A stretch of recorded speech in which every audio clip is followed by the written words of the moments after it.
Howdy, partners. I'm Sunset Carson. Today I have a bunch of swell guest stars for you. And right now I'm going to introduce them to you, and we're going to hear a lot of stories of the things they've done in the movies. Over on the end over there is Mr. Bob Morgan. Hiya, Bob. Sunset. And a lovely young lady sitting next to him is Evelyn Finley. Hi, Evelyn. How do you do, Sunset? Nice to be with you. Thank you. And the next gentleman sitting there is Arish Powers. How you doing, Arish? And the next young man over here sitting next to Arish is a former fighter. He's played badminton in many movies. Let's give him a big hand, old kid Chessell. Thank you, Sunset. Sunset, I remember when you first come on the Republic lot. Shortly before that, you did the Hollywood Guild Canteen, but before that, you won a World Rodeo Championship in Texas. And you were a handsome kid in those days. And then you joined that string of great cowboys, Autry and Rogers and Wild Bill Elliott oh my golly, there's so doggone many of them over there. Well, Donald Redberry. I worked with all those guys as heavies, opposite heavies, when he come on the lot. And well, anyhow, don't go on. I got a lot to say, so I know you got a couple other great guys here to introduce here. Thank you, kid. And the next fellow over here I'd like to introduce you to has been a lifetime friend.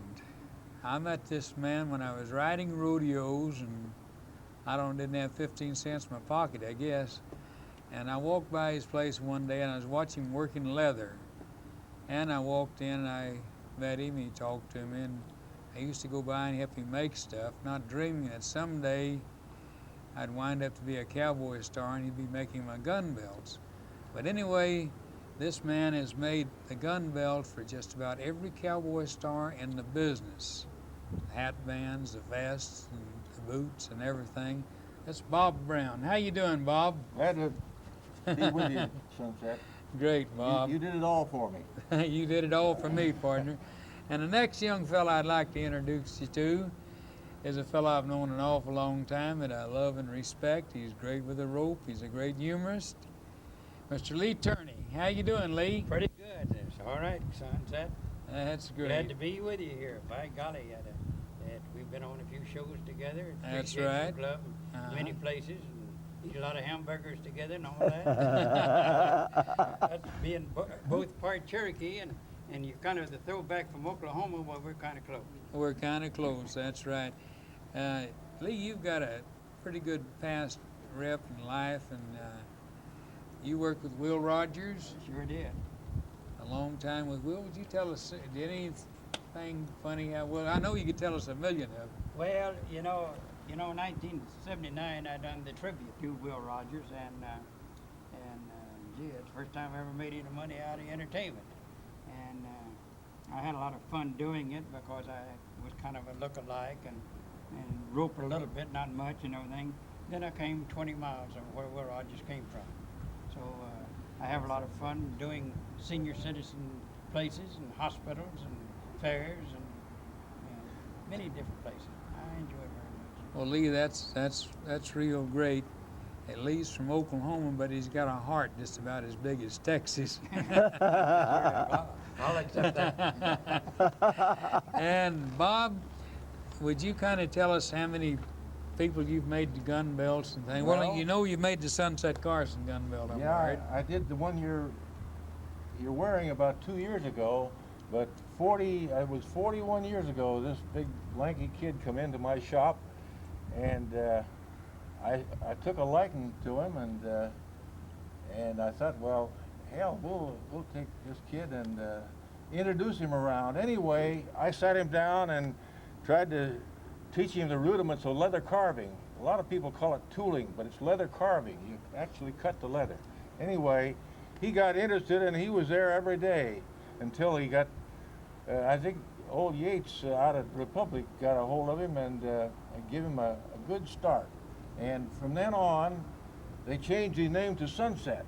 And that's Sunset from now on. Anyway, he made a lot of great pictures. The first one, I remember distinctly, he was so proud of his work. He says, Bob, come down, let's take a walk down to Sunset Vine, and it was a little theater, the Western theater called the Hitching Post. And he took me in there and he conned me a free ticket, and that was real great. And we would sit down, and I was proud as punch to know that I was a little help to this kid. And I mean, he was a kid at that time too. Thank you, Bob. You have been a great help in my career. And Kid Chessell, I've known Kid many, many years, and I love and admire his work. Kid, how did you actually start out? You started out in the boxing field, didn't you? Well, no, not exactly, Sunset. Way back in Indiana, we were doing these, not Class B Western, but Class C's, and I was just a kid. In those days, you had to do a little bit of everything, prop and make your own makeup. I mean, fix your own makeup and everything else, which they overdid in those days. And we had a place out there, Ellenberger Woods, and Jesse Elton was doing these little 15-minute high school horse things, and we had a heavy there, Don Bonciano DiCarlo, and so it was a series. He's always trying to catch this heavy, and they were back to back to the regular Class B Westerns in those days. But then I started on the stage as a newsboy, and I started in boxing as a newsboy because I had a fight from my corner, and that's a long, long story. It would take 2 hours to tell all this stuff. But Bob Brown I've known a good many years. He used to make little leather trinkets for me, and we have something in common. We both were good friends of the old Oklahoma outlaw, Al Jennings. And I was trying to sell the Al Jennings story to Ron Arman, who was right close to where he had his shop there on Ventura Boulevard. And but old Al went ahead and sold it to Columbia Studio. He told me the majors won't take it, but that's a long story too, so we won't go into that. But anyhow, I worked with probably all the great Western stars as opposite of heavy Buck Jones and Tex Ritter. I got shot and killed by Tex, and Audie Murphy and Charlie Sterrett, and almost all of them, or I played a heavy opposite all of them, and almost all that string of Republic, did a lot over there, and a lot at Monogram, and then my first $1 million film was Home in Indiana for 20th Century Fox, where I played the nasty sulky driver. But there's a lot of stuff here, and there's a lot of guys here that got stories, so better let them go ahead and tell what they have to tell. Let's hear from old Arish Powers over. He's got a twinkle in his eye. I bet he's been through some I wild... started in movies in 1917. I was in Jane and Catherine Lee at the circus, and I had a tremendous salary. It was a lollipop and an ice cream. Lollipop and an ice cream. Is that right? Way back in 1917. 19 and 17. That is fantastic. And Evelyn? I have a very long story to tell, too. When I first started in Westerns, most of these fellows were either outlaws chasing me, or they were part of the posse that I had to run to get to save the leading man. Then, after I did a few leads in Westerns with Tex Ritter and Johnny Mac Brown and Buster Crabbe and Tom Keene and the Range Busters, I could ride pretty well, so I started doing stunt work and doubling. Then I started making chases with them, or I was still being chased by them by doubling the girl. And I have a couple of interesting stories. I doubled the girl on the life story of Al Jennings, the Oklahoma outlaw. I got to know Sandy Jennings. He used to come by my riding stable on Moore Park in Van Nuys and sit and talk to me. And he autographed a book to me, and the title of the book is just two numbers. His and O. Henry's. That was their prison number when they served time in prison together. Right. And I have this little booklet that Al Jennings autographed to me. And to go back to Will Rogers, whom this man looks so much like, I worked with Joel McRae, and Joel McRae got his first big break on a Will Rogers picture. I think it was State Fair.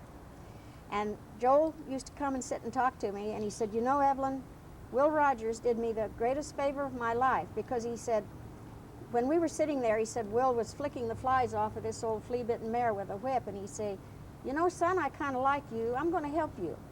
He said, you know, I don't say those words that they write in those scripts. I just talk like I want to talk. And he said, nobody knows when it's their turn to talk because I don't use those words in those scripts.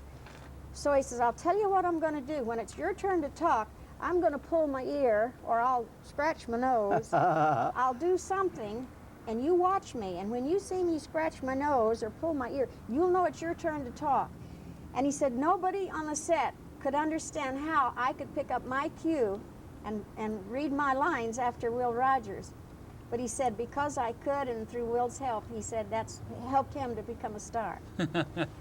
I appreciate, you know, the things that these old timers have shared with me, and I've enjoyed my life in pictures so much that these guys are all the greatest friends I have.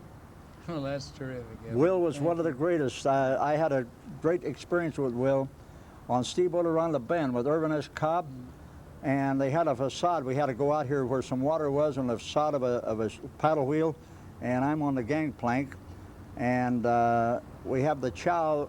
I don't know whether it was Brittingham or Michelson brought the chow out there, and they had a knoll there, and they set the table up for lunch. And Will went up and looked at all this white linen and all the special stuff on the table for the VIPs, and he come down and lined up with all the cowboys, and he looked at the food there, and then he stayed there, and we're saying, come on, get in ahead of us. He said, look, I'm just as hungry as you are.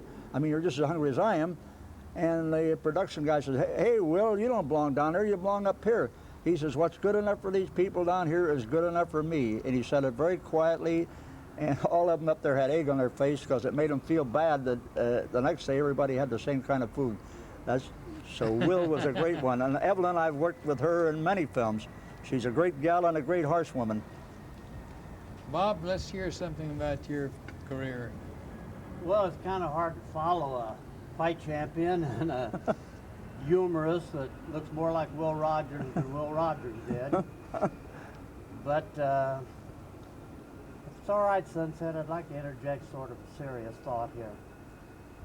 Like the dollar and gold standards. When one goes up, the other goes down. When sunset, some of us were riding across the range. The kids were eating popcorn, and everything was black and white. No grays, no shadows, no mediums. Crime went down, stayed down. Now as the western fades, crime's coming up everywhere.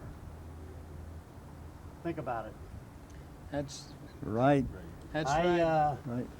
Indirectly have been involved with Sunset for some 20 years. It's been a long time, I know, and I've been gone, but made a lot of pictures.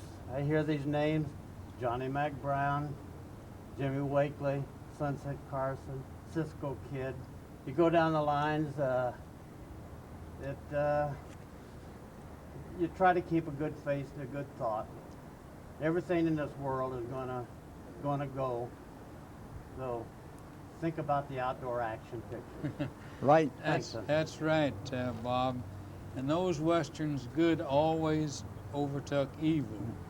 And about right now, that sun that we out there is about to overtake us. So, This song, Follow the Sun. That's Let's right. follow it. So I think we're going to have to sign off here. And I would like to take this opportunity to thank each and every one of you for coming down and visiting with me on the Sunset Carson Nostalgia Theater. Until we see you again, so long, goodbye, and may God bless you, partners. Bye now. Bye, folks.